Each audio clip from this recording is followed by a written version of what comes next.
In today's video, I'm going to teach you how to calculate net present value in Google Sheets. Net present value, or NPV, helps you compare money you'll receive in the future to money you spend today by accounting for the time value of money. In Google Sheets, calculating it correctly comes down to a simple setup and one precise formula structure. The key idea is that Google Sheets assumes each value passed into the NPV function happens at the end of a period, so the initial investment that happens today must be handled separately. Start by setting up a small table. In cell B1, enter your discount rate as 10%. You can type 10% or 0 point when and format the cell as a percentage if you like. This rate represents the return you require or the cost of capital for the project.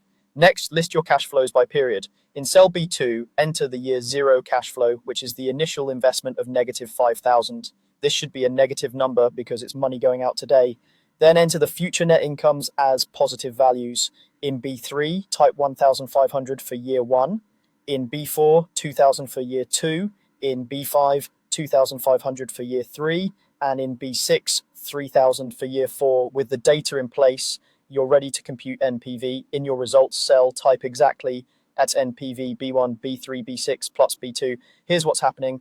The NPV function discounts the future cash flows in B3 through B6 back to today using the discount rate in B1. We deliberately exclude the year 0 value from the NPV parentheses because it occurs today and doesn't need discounting.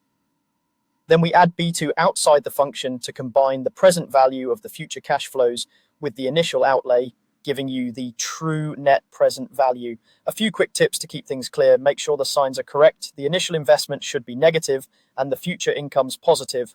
Confirm that B1 is a percentage or a decimal rate, not the number 10 without a percent sign.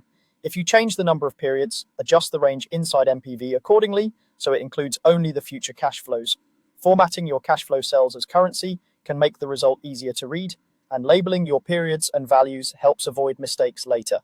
That's it. By separating the initial investment and using etal NPV B1, B3, B6 plus B2, you'll calculate NPV accurately in Google Sheets every time.